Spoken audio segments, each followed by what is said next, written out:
Lesson 33. We continue to read from the Yoga Sutras of Patanjali, chapter 2. Sutra 6, the philosophy of the Kleshas. Last week we ended with the mention of the first of the Kleshas, avidya, which is, we translate it as ignorance, but vidya is knowledge or wisdom, avidya is the lack of it. So it's really about the condition where the crown chakra is not functioning and people just lack insight, which is the condition the majority of the people around the world are in. And also that sutra came to the conclusion that all the kleshas following after avidya are caused by it. The second klesha after ignorance or lack of awareness of the reality is asmita, which is egoism. And Sutra 6 says about that.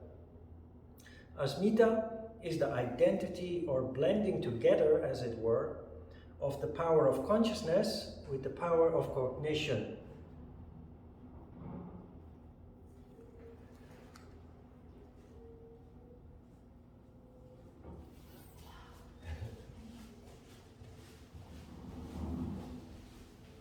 The power of consciousness in between brackets is called Purusha, which, as we remember, is the soul, which is our pure condition, basically. And Buddhi is the intellect. So what Patanjali is suggesting here is that egoism is caused by the two being confused. It is a natural tendency of the human being to identify with what we see, while Purusha is unconditioned and unpolluted. It sees everything exactly for what it is, without any judgment, while Buddhi represents how we are conditioned, how we are colored,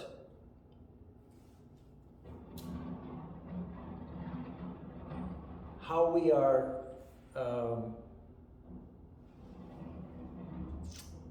conditioned since the moment that we were born by our environment in general. The reason why egoism occurs is because we, in a flash of lightning, the moment that we see something, before we even realize what we're looking at in a neutral sense, in an unbiased sense,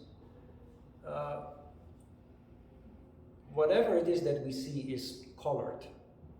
It is the reason why each individual among us, when confronted with a certain situation, will give it a different label, will give it a different judgment. And the reason why this happens is because ego kicks in. We identify with what we see. And that for each individual is different, and that difference is caused by how we have grown up, by the experiences that each of us have gone through, which all are personal and individual, and therefore our judgment is different. Very interesting is that people who are on the path of developing consciousness through yoga or any other means that lead to the same result, eventually come to the same conclusions. The universal truth, free from emotion, You become very observant in a neutral way, in an objective way, and the farther you are on this path, the less you are affected by those identifications, the less you are affected by emotions.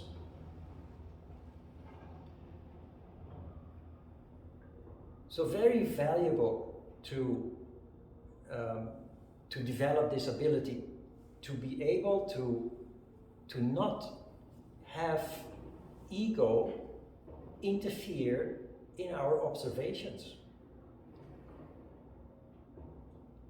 All the conflicts that we come across in life always have an element of egoism. There is ego that leads us to react in a certain way. The ego is the cause of the trigger of an emotion that then leads to conflict. You can see in all conflicts that ego is at work. What you see in Ukraine now is ego, of course, was the cause of the conflict, and many other things related, of course. It doesn't stand on its own. Control of ego would have allowed the people involved, the forces involved, to avoid the conflict. But what you have now is a situation where ego doesn't allow the conflict to end. Because the aggressor does not want to admit having made a huge mistake and at the cost of huge destruction and human suffering, failing their objective. Ego doesn't allow to withdraw from that position and say, well, you know, we made a mistake. Let's shake hands and try to make a better future together, instead of the quagmire that we are in now. The other party also now says, we won't give up. Many of our people are dying, many of our people are suffering, but before anything can be discussed to end this terrible conflict, we insist that we get what we want. We want our territory back. Also the territory that was occupied in 2014. In the end, something in the middle will be achieved, but not before a lot more destruction is caused. Both sides. It's ego that stands in the way. For us, it's very, very valuable to start seeing how it works, to realize how ego works, because it will make life a whole lot easier. Because it will many situations that on the surface look complicated because of emotions, very often with family or close friends involved, it will make those situations much more easier to solve. Because it's ego that stands in the way of solving complex situations and conflicts.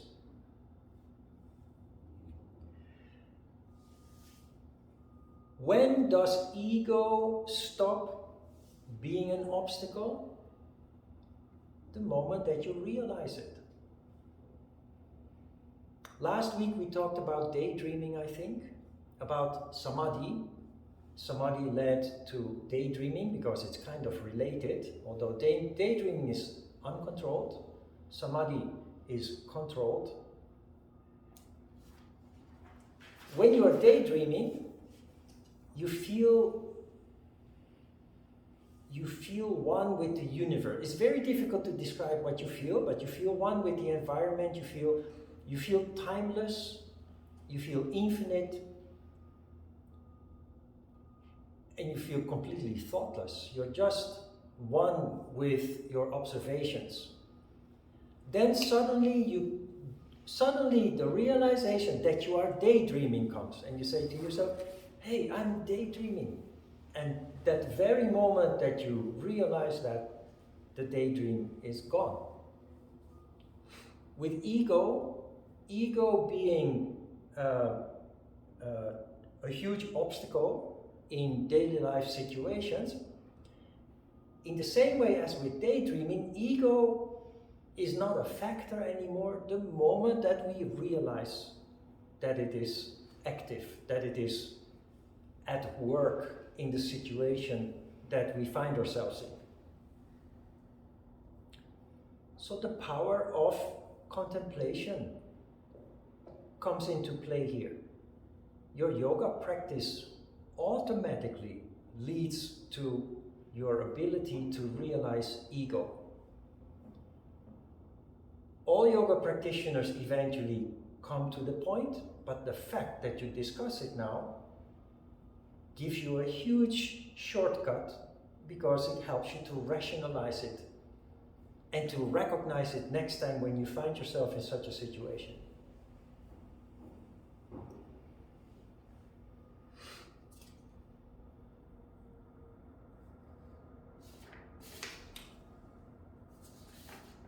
Sutra 7.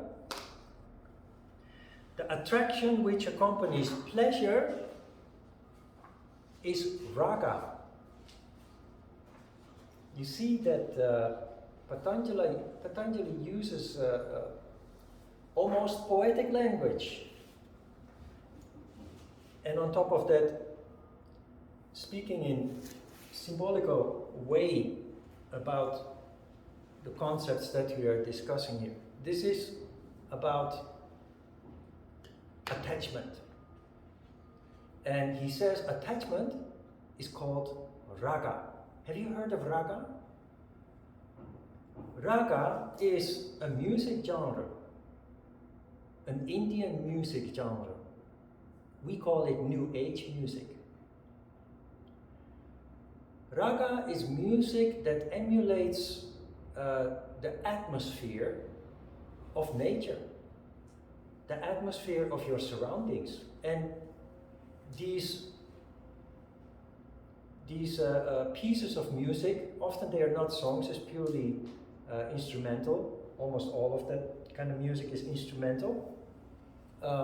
Has titles like A Quiet Morning in the Park, or A Rainy Day, or it's always trying to reflect a feeling. It is raga, it is feeling that causes us to become attached.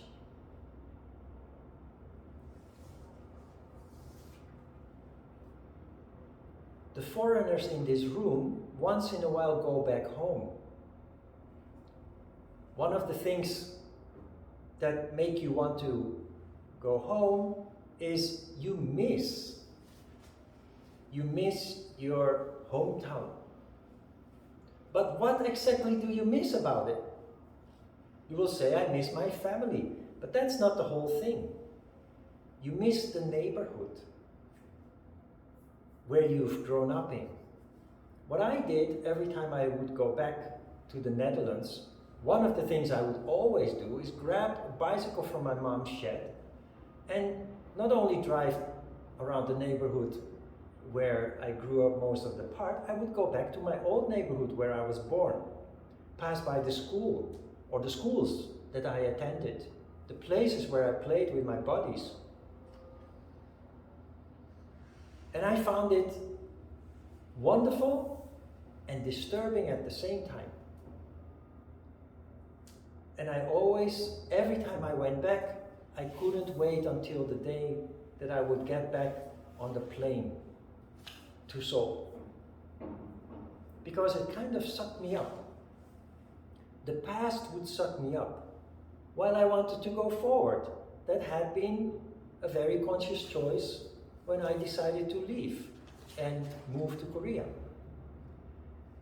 Raga is that feeling. Being home again. And this is not a judgment of being good or bad. It's just an observation. Raga is also the difference that you feel. Today is Sunday.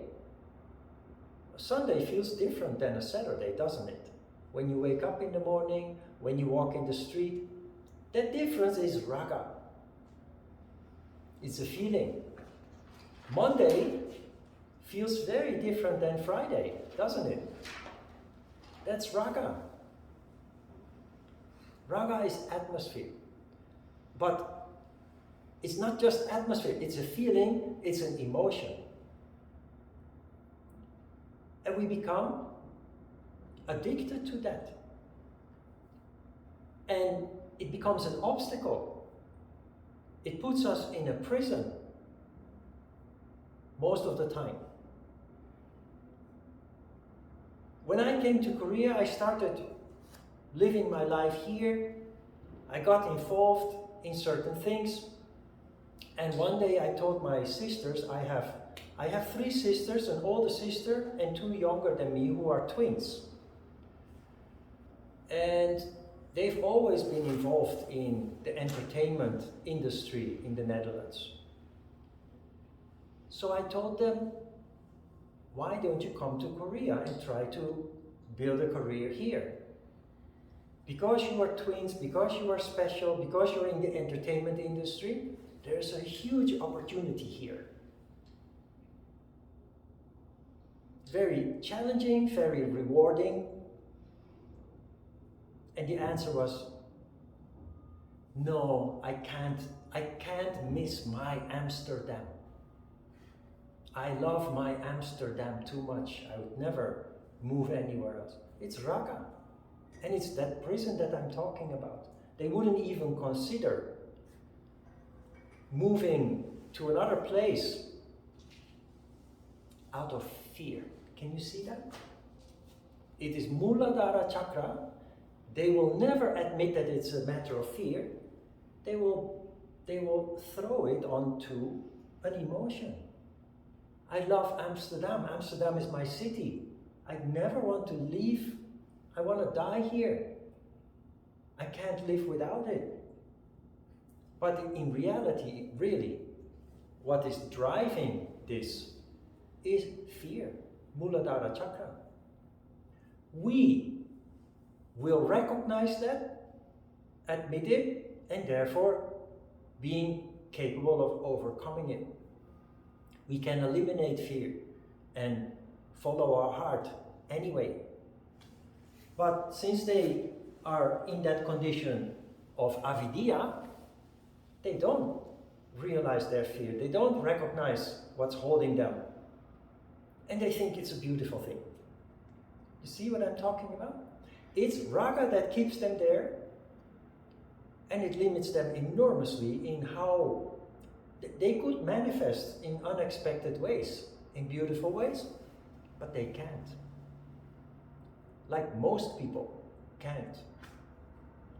Stuck in a sentiment, stuck in an emotion. Again, it's not a judgment, although it sounds like that. It's an observation, and it's an observation that is very helpful for us to allow us to manifest. Because it allows us to see how it works. And we are only human. We have our fears, our anxieties, our worries, and our doubts. But we go through the process consciously.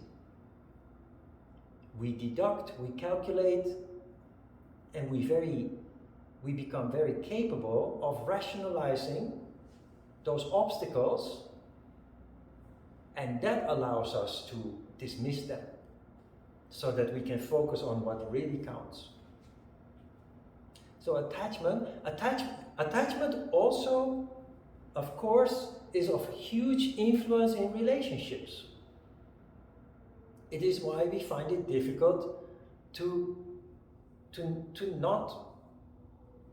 not be unconditional in a love relationship. It is why we find it difficult not to let our partner free so that they can manifest their heart, their heart's content. It's attachment. The thing is, often with relationships, when relationships are kept together because of attachment, it often ends up breaking up anyway. There is a paradox here. If we start to struggle in our relationship and we cling on to that relationship, meaning that we start limiting each other because we love each other and we don't want to lose each other, we spiritually die. Our hopes and dreams are crashing because our energy drops. The reason why we cling on to each other again is Muladhara Chakra, fear and anxiety of losing what we have. That is attachment. Interestingly, when we are capable of overcoming that and not limiting our partner, the relationship will last. Of course, it has to be a two-way street. Attachment. We learned about detachment when we discussed Pratyahara in lesson 28-29. It's a huge subject because it's complex, it's not easy, but it's very important. It's something, just like with the yamas and the niyamas, that we have to choose to implement, that we have to consciously do effort to practice. Practice, implement detachment, practice, implement non-conditional love, unconditional love. We have to really choose to implement that. We have to do effort for it. Because the human instinct, the human impulse is to do the opposite. Because fear, Muladhara Chakra, is our strongest driver in everything that we do, everything that we think. Sutra 8. That repulsion which accompanies pain is dvesha.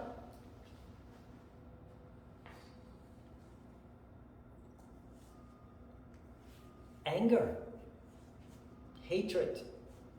Dvesha is the fourth of the Kleshas. It's translated as hatred, but a more proper translation, in my opinion, is anger.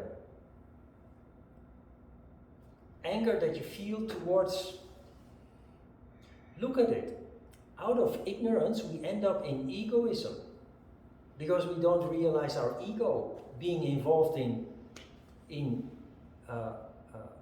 the way that we look at the world and the people around us. Egoism then leads to attachment because it's mine. I don't want to lose it. It's mine. But then we get stuck and we become irritated. We become angry and we start to hate ourselves, our boss, our partner, our children if we have them, partners, parents.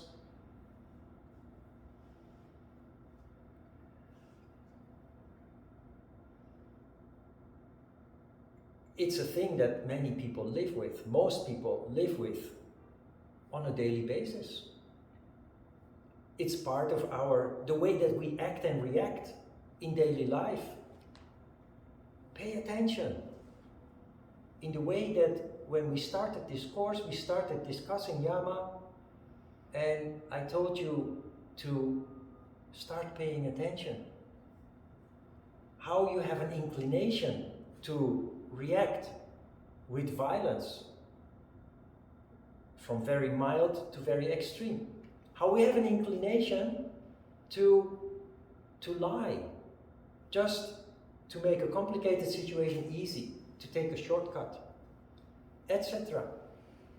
You have started to observe naturally because you practice yoga and we discuss these subjects to bring them to your attention.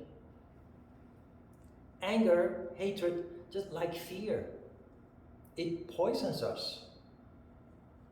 it causes conflict, tit for tat situations, back and forth. And it happens only because we do not see why we function like that, why that anger is triggered in us.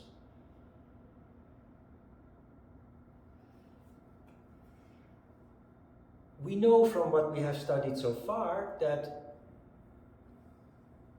anger is very often not occurring because of a current situation. A current situation only functions as a trigger. But it's very often something that happened in the past that is stored within you, in your memory, is dormant and then is being triggered and leads to a rage, to a seething anger.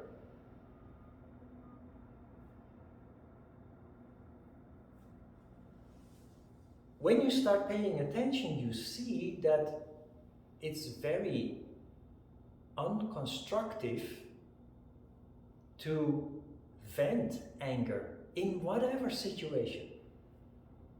Even when you think that it is totally justifiable, it leads to a vicious cycle of conflict, a vicious cycle of negativity. We have learned up to this point that everything that happens has a reason and a purpose. And when we end up in situations where anger or hatred is triggered, it is our task to be conscious of that, to realize it, and to observe that emotion, to observe that moment, so that you understand what triggered it, but that you also start developing the insight that allows you to see the link with something that happened in the past. It teaches you a lot about who you are and how life has shaped you. It allows you to see your obstacles so that you can be able to negotiate those obstacles, so that the obstacles stop being obstacles further down the road.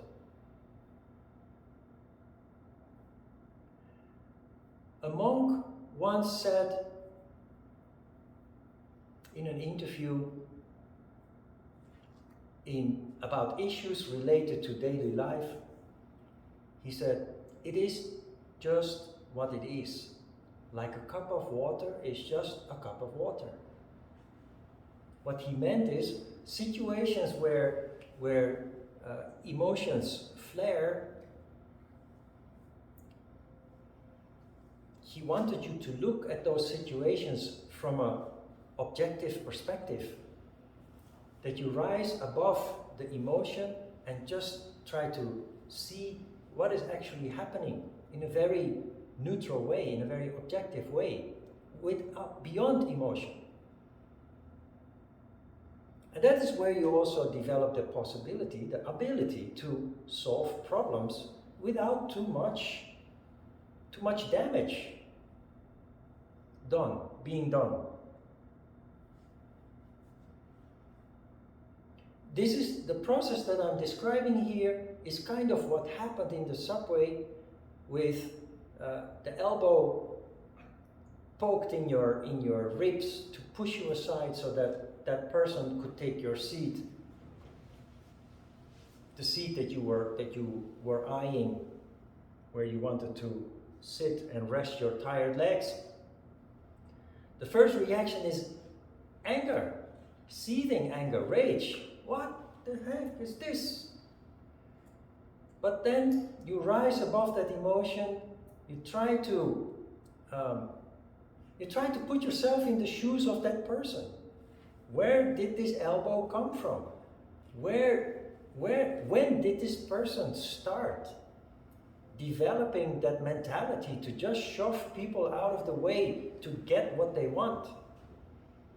And your heart opens up, and there's no room for anger anymore. And the opposite happens. Anger pulls your energy down, while your heart opening up lets your energy rise. It's all energy. Like a cup of water is just a cup of water. And the repercussions or the benefits are, of course, enormous.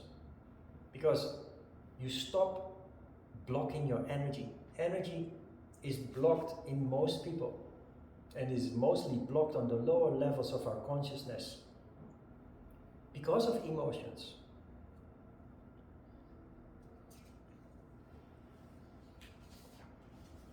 Questions?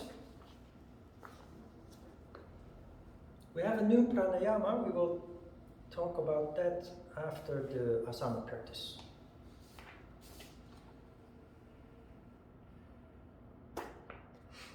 Okay, let's have a short break.